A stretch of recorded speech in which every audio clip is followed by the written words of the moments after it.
Hello everyone, হঠাৎ করে দেখলাম যে আবহাওয়া একেবারে এমন অবস্থা, থমথমে অবস্থা বিরাজ করতেছে। মনে হইতেছে একটা ঝড়ে আসবে। বাতাস কমে গেছে আর অন্ধকারও হয়ে গেল। ভাবলাম যে একটা জিনিস নিয়ে হঠাৎ মাথায় আসলো, শেয়ার করি। আমরা যখন সৌদি আরবে বিজনেস করি, বিশেষ করে সৌদি আরবে একটা ঝামেলা সবচেয়ে বেশি হয় কি, সৌদি আরবে যেহেতু কোনো ব্যক্তি মালিকানা হিসেবে বিজনেস করতে পারে না, বাইরের দেশের লোক, তো তাদেরকে একটা কফিলের আন্ডারে বিজনেস করতে হয়। তো এক কফিলের আন্ডারে দেখা যায় অনেক মানুষই বিজনেস করে, কারণ কফিলের লাইসেন্স একটা থাকে, বাট বিজনেস করে অনেকজন। তো এই ক্ষেত্রে সমস্যাটা কি হয় যে কন্ট্রাক্টটা যদি পরিপূর্ণ সেট আপ না হয় আমাদের সাথে বায়ারের, তাহলে পেমেন্টের সিকিউরিটিটা থাকে না। এবং দেখা যায় যে একজন, আমরা ধরেন বার্মাইয়া বা রোহিঙ্গাদের সাথে বিজনেস করলাম, ম্যাক্সিমাম টাইমে বার্মাইয়া বা রোহিঙ্গারা প্রতারক হয়। ম্যাক্সিমাম টাইমে, অনেকেই ভালোও আছে খারাপও আছে, বাট খারাপের সংখ্যাটা বেশি। সৌদি আরবে যারা বার্মাইয়া বা রোহিঙ্গারা থাকে,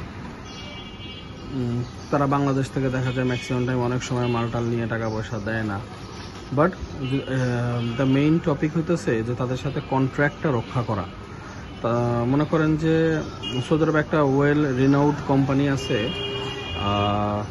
জামালা সোলা, একটা বড় একটা কোম্পানি। আরও আছে সাবানা বক্স, তারপর আরও ভালো ভালো কোম্পানি আছে, যা এই কোম্পানিগুলোর মালিক আসলে ভালো।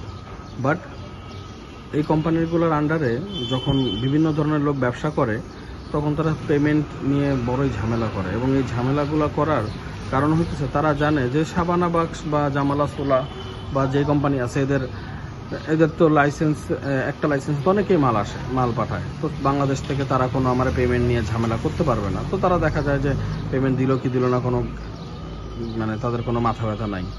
আর যেহেতু আল্লাহ তাআলার ভয় নাই, তো এই ব্যাপারেও তারা চিন্তা করে না যে বাংলাদেশের মানুষ আমি টাকা দিলাম না দিলাম, কোটি টাকা আটকাইলাম বা লক্ষ টাকা আটকাইলাম, নো প্রবলেম। তো এই জন্য ব্যবসা করার আগে একটা জিনিস খেয়াল রাখতে হবে, বিশেষ করে এক্সপোর্ট বিজনেস যদি যাওয়া হয়, খেয়াল রাখতে হবে যদি সৌদি আরবে করা হয় বা যে কোনো দেশেই, যে তাদের সাথে আমাদের পেমেন্ট টার্মটা ঠিক আছে কিনা। যে তারা আমাকে পেমেন্ট করবে, কবে করবে, কিভাবে করবে, পার্শিয়াল শিপমেন্ট যাওয়ার পরে করবে না, দুইটা শিপমেন্ট যাওয়ার পরে করবে না, একটা শিপমেন্ট যাওয়ার পরে করবে, নাকি তারা অ্যাডভান্স পেমেন্ট করবে। এখন বাংলাদেশে যে একটা জিনিস সুবিধা হয়েছে, যে অ্যাডভান্স পেমেন্ট আসার পরে গিয়ে ইএক্সপি দেয়, মানে ইএক্সপি মানে যেটা এক্সপোর্ট ফর্ম, এটা অ্যাডভান্স পেমেন্ট আসার পরে দেয়, এর আগে দেয় না। বাট আমার কথা হচ্ছে পেমেন্ট টার্মসগুলো ঠিক করা এবং এটা ব্যাংকে ভালো মতো সত্যায়িত করা। কারণ আপনি একটা জায়গায় হইতে পারে কোটি টাকার উপরে ইনভেস্ট করবেন বা কোটি টাকা নিয়ে ব্যবসায় নামতেছেন, কোটি টাকা না হোক, 10 লাখ টাকা হোক, 5 লাখ, যাই হোক, টাকা তো টাকা, টাকা খুব ইম্পর্টেন্ট ইস্যু। তো এই জায়গায় যদি আপনি পেমেন্ট সিকিউরিটি না থাকে, তবে সেই জায়গায় টাকা নষ্ট করার কোনো মানেই হয় না। তার থেকে তো দান করে দেওয়া ভালো, ঠিক না? এই ভুলগুলো আমি করছিলাম। Anyways, trying to recover my self and এই জন্য যে পেমেন্ট টার্মসগুলো ঠিক রাখা। আর ইউরোপের ক্ষেত্রে, বিজনেসের ক্ষেত্রে আসলে পেমেন্ট টার্মসগুলো ঠিক থাকে আমি যতটুকু দেখছি, কারণ তাদের মধ্যে একটা দায়বদ্ধতা থাকে।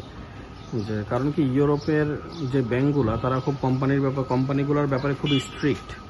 বিশেষ করে যে সমস্ত মানুষ বাইরে থেকে যে কোম্পানি খুলে বা তাদের ওখানকার কোম্পানির ব্যাপারে তারা খুবই স্ট্রিক্ট। কোনো এক রকম পেমেন্ট যাতে দেরি করা না যায় বা পেমেন্ট যাতে ঠিক মতো যায়, ইনভয়েস টু ইনভয়েস, এটা খুবই স্ট্রিক্ট। আর সৌদি আরব, দুবাই, ওমান, কাতার, এই সমস্ত জায়গা থেকে হয় কি, আমরা যারা বাঙালি আছি তারা মার্কেট নষ্ট করি এবং তারা হুন্ডিতে টাকা পাঠায় দেয়, যার কারণে ব্যাংকের টাকা না পাঠানোর কারণে বাংলাদেশে একটা জব দিতে থাকে, ইনসেন্টিভ পাওয়া যায় না।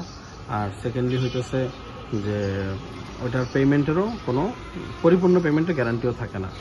এই জন্য যখন পেমেন্ট কন্ট্রাক্টটা করব বা আমরা যখন একটা বাইং বা সেলিং কন্ট্রাক্ট করব, তখন ওর মধ্যে পরিপূর্ণভাবে সমস্ত ডিলসগুলা এনলিস্টেড করে দেওয়া উচিত এবং দুই ব্যাংকেরই অ্যাটেস্টেড, অথরাইজ এবং অ্যাটেস্টেড করা উচিত দুই ব্যাংক থেকেই।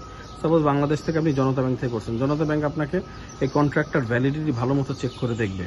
ইভেন দরকার পড়লে যেই ব্যাংকের মানে সৌদি আরবের আপনি যেই ব্যাংকের সাথে কন্ট্রাক্ট করতেছেন বা যেই ব্যাংকের আন্ডারে যে কোম্পানিটা আছে, ওই ব্যাংকেরও অথরাইজেশন দরকার করবে বা অথরাইজ করা উচিত, যাতে বাংলাদেশ থেকে এই ব্যাংক থেকে যদি কোনো মেইল করে যে ভাই আমার এটার টাকাটা আসে না, যাতে ওই ব্যাংকও কোনো গুরুত্বপূর্ণ পদক্ষেপ নেয়। সেই জিনিসগুলো আসলে এক্সপোর্টে আই থিঙ্ক একটু খেয়াল করা উচিত যারা এক্সপোর্ট করতে নামবো।